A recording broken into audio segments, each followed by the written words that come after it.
Corona के मामले में सितंबर महीना भारत पर काफी भारी पड़ रहा है।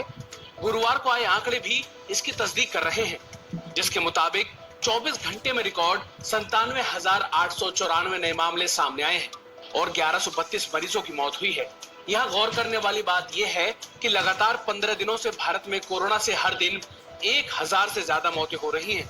देश में अब कुल कोरोना संक्रमितों की संख्या 51,18,000 हो गई है। इनमें से 83,198 लोगों की मौत हो चुकी है। एक्टिव केसों की संख्या 10,09,000 हो गई है और 40,25,000 लोग ठीक हो चुके हैं। भारत में डेथ रेट में मामूली गिरावट आई है, जो अब 1.64% पर है, जबकि रिकवरी रेट बढ़कर 78% के पार हो गया है।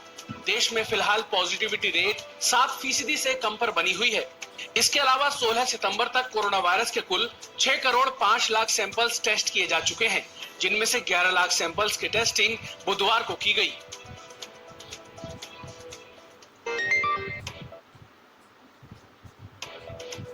इंडियन मेडिकल एसोसिएशन ने केंद्र सरकार के बयान के प्रति नाराजगी जाहिर की है, जिसमें सरकार ने संसद में कहा था कि उसके पास कोरोना के चलते जान गंवाने वालों या वायरस से संक्रमित होने वाले डॉक्टरों और अन्य मेडिकल स्टाफ का डाटा नहीं है। इंडियन मेडिकल एसोसिएशन ने इसे नायकों का अपमान बताया है। इतना ही नहीं, आईएमए ने 382 डॉक्टरों की लिस्ट भी जारी की है, जिनकी जान कोरोना के चलते गई।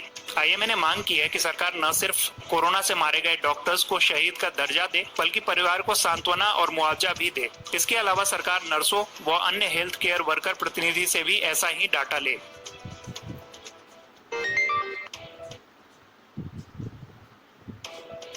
सीमा पर घुसपैठ की कोशिश में बार बार नाकाम होने के बाद चीनी सेना ने अब लद्दाख में नया पैंतरा आजमाया है।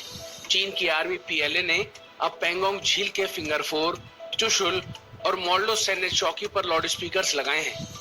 इन पर चीनी सेना तेज आवाज में पंजाबी गाने बजा रही है। इसके अलावा इन लाउड स्पीकर से भारतीय जवानों को भड़काने की नापाक कोशिश भी की जा रही है। चीनी सेना की तरफ से कहा जा रहा है कि भारतीय सेना अपने राजनीतिक आकाओं के हाथों मूर्ख ना बने। भारतीय सेना के एक पूर्व प्रमुख के मुताबिक पीपल्स लिबरेशन आर्मी ने ठीक इसी तरह लाउड स्पीकर्स रणनीति का इस्तेमाल साल 1962 और 1967 में नाथुला झड़प के दौरान किया था।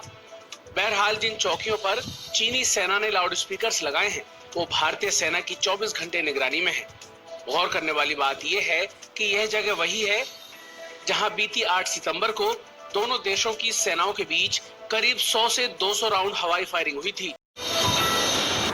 देश के प्रधानमंत्री नरेंद्र मोदी 17 सितंबर को अपना 17वां जन्मदिन मना रहे हैं, जिसे इस साल बीजेपी ने सेवा सप्ताह के रूप में मनाने का फैसला किया है।